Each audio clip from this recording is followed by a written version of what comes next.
기무 업무의 특성상 모든 군의 사건 사고는 파악을 하고 계신다라고 이렇게 답변을 하셨는데요. 28사단 윤일병 사건 사령관님 언제 파악하셨습니까? 사건의 그 발생 내용은 그 사건 발생 당일서부터 파악하고 있었습니다.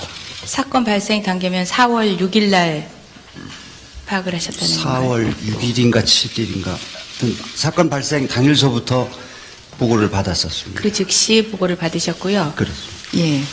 그리고요, 사건 발생 보고를 일보로 받으셨을 테고, 그 뒤에 받은 보고사항은 무엇입니까? 추가적으로 이렇게 이 구타 및 가혹행위에 의한 사망 사고였다. 이런 내용까지 파악을 했었습니다. 예. 그 사망 사고에 대한 수사 기록에 따르면 4월 7일 저녁까지 해서 네. 지속적인 폭행과 구타가 있었다. 집단적이었다. 그리고 그 가혹행위의 내용이 상당히 엽기적이었다. 예, 이런 내용들이 전부 들어가 있고 그것을 이유로 긴급 체포까지 이루어졌는데요. 그 즉시 4월 7일경에 그러한 내용들을 보고 받으셨습니까? 그러니까 엽기적인 내용까지 이렇게 보고되지는 않았고 엽기적이라는 것을 저희들이 이제 말로 따로 규정하는 거는 오히려 혼란을 주니까요. 수사 기록에 기재된 내용에 따르면 예, 옆구리와 복부를 발로 찼다. 또는 주먹으로 때렸다. 그리고 치약을 입에 짜 넣었다. 가래침을 뱉고 할쾌했다. 라는 내용 등이 들어가 있습니다. 그러한 내용들을 4월 7일 저녁까지 해서 보고를 받으셨습니까? 그러니까 의원님께서 말씀하신 그러한 자세한 사건 사고에 관한 그 보고는 저희 부대로 이렇게 통보되지가 않습니다.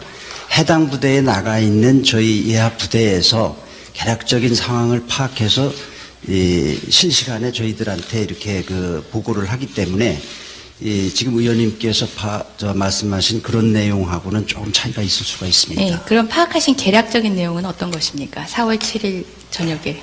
그러니까 그 집단적 이 구타에 의해서 기도폐쇄로 사망을 하게 됐다. 이 정도로 파악을. 예, 했습니다. 사망이라고 하면 집단적 구타로 인해서 예, 사망 사건이 발생한 것입니다. 김웅 사령관님이 보고를 받으시고 조치를 추가 보고나 조치를 취하셨을 것 같은데요. 어떤 조치를 취하셨습니까? 그러니까 그 의원님께서 말씀하신 그러한 사건 사고에 관해서는 저희들이 소관 업무가 엄격하게 아닙니다. 그런데 이 사고는 이 구타에 의한 사망 사고였기 때문에 이게 군의 전례없던 일이었거든요. 그래서 우리 자체적으로 우리 현 군의 사망 사고 실태가 구타 및 가혹행위 실태가 어떤가 전부대 파악을 해서 거기에 대한 이런 것을 방지하기 위해서는 어떤 정책적 대안을 가져야 될 것인가 이런 걸 해가지고 장관 및 군 수뇌부에 대해 제공해서 전군에 교육시키도록 그렇게 조치를 했었습니다. 아, 그런 내용의 조치가 이루어지면 좋겠다라고 장관님께 보고를 하셨다는 건데요. 그렇습니다. 예, 그런 보고는 언제 이루어졌습니까? 최초 보고가 언제입니까? 그게 4월 말경이었습니다. 4월 25일경 정도 되겠습니다.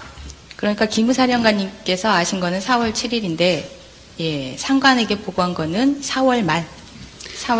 그러니까 사건 사고의 진행 과정에서는 그런 것은 저희 계통으로 이렇게 보고드리는 게 아니고. 예, 그건 압니다. 자세한 수사 상황 보고는 헌병을 통해서 되지요. 그렇습니다. 헌병을 통해서 되는데 기무 쪽으로는 일종의 정보 상황 보고죠. 정보 상황 보고는 또 신속성이 또 남다르지요. 전파성을 중요하게 생각하고 그래서 그러한 보고 체계를 알아본 건데 그럼 최초로 어떠한 내용이 되든 사령관님께서 예, 장관께 보고한 게 언제입니까? 그런 조사항 보고는 저희는 사건 사고에 관련해서는 하지 않습니다. 그럼 사건 사고 보고와 관련해서 기무사령관께서는 장관께 보고한 사실이 없다. 보고한 적이 없다. 아까 말씀드렸듯이 이 네. 사고와 관련해서 군내 전체 구타 및 가혹행위 실태가 이렇다. 그래서 이러한 이거를 방지하기 위해서는 우리 전군이 이런 방향으로 가야 된다 하는 정책 대안을 제시해서 그렇게 정군이 시행토록 이렇게 조언을 드렸습니다. 예, 계속 확인해야 될 내용이니까 간단하게 그럼 정리하고 4월 말경에 예, 정책 대안을 담은 내용을 장관께 보고한 것이 처음 보고한 것이다. 그렇습니다. 네, 그렇게 일단 정리하고 가겠습니다. 어제 이러한 그 군의 폭력의 문제, 그리고 법령, 이러한 폭력이 제도적으로 계속적으로 발생할 수밖에 없는 제도 미비의 문제에 대해서 그 말씀을 드렸는데요. 오늘은 좀 그 조직과 제도에 대해서 좀 더 확장을 해서 좀 말씀을 드려보겠습니다. 먼저 헌병 관련된 얘기인데요. 오늘 법무관리관실에 법무관리관님 나와 계시는데요. 네. 그 헌병의 그 자세한 수사와 관련된 규정, 특히 독립성과 공정성을 담보하기 위한 최소한의 규정도 없다. 그 부분에 대한 정비가 필요하다 말씀드렸죠.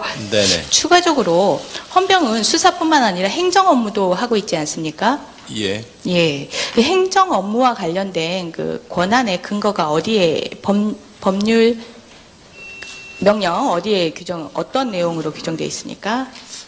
헌병에 관련된 것은 헌병 조사본부령의 임무와 그 조직에 관련된 것은 조사본부령으로 되어 있는 걸로 알고 있습니다.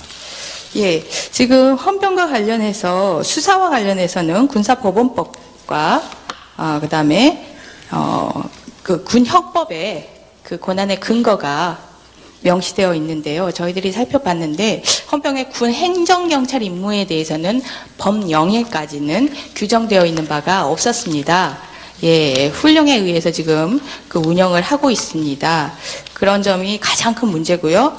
두 번째로 그럼 도대체 전혀 없냐라고 살펴봤더니 1960년대 60년대 헌병령, 대통령령이 하나 나와 있었습니다. 거기에 대해서 그 헌병령에 따르면 헌병은 군사에 관한 사항에가요 그 행정경찰 또는 사법경찰을 행할 수 있다라고 규정이 되어 있는데 그 행정경찰에 대해서 그 헌병은 서울시장 또는 도지사의 지휘를 받아야 하며 이렇게 규정되어 있는 대통령령이 그 근거로 현재까지 지금 남아 있는 것입니다. 대표적으로 이 군의 행정경찰을 예로 들어서 군의 제도, 법과 제도가 얼마나 지금 미비하고 엉터리인지 말씀을 드렸는데요. 법무관리관님 어떠십니까? 네, 한번 다시 검토해 보겠습니다. 헌병령에 대해서는 지금 말씀하신 대로 오래된 그 헌병령을 가지고 있는데 그거에 대해서 한번 검토해 보겠습니다. 예, 오후에 다시 한번 그 보고를 해주시고요. 예, 자세한 말씀 나누도록 하겠습니다. 예, 권은희 의원님 수고 많으셨습니다. 다음은 송영건 의원님 질의해 주십시오.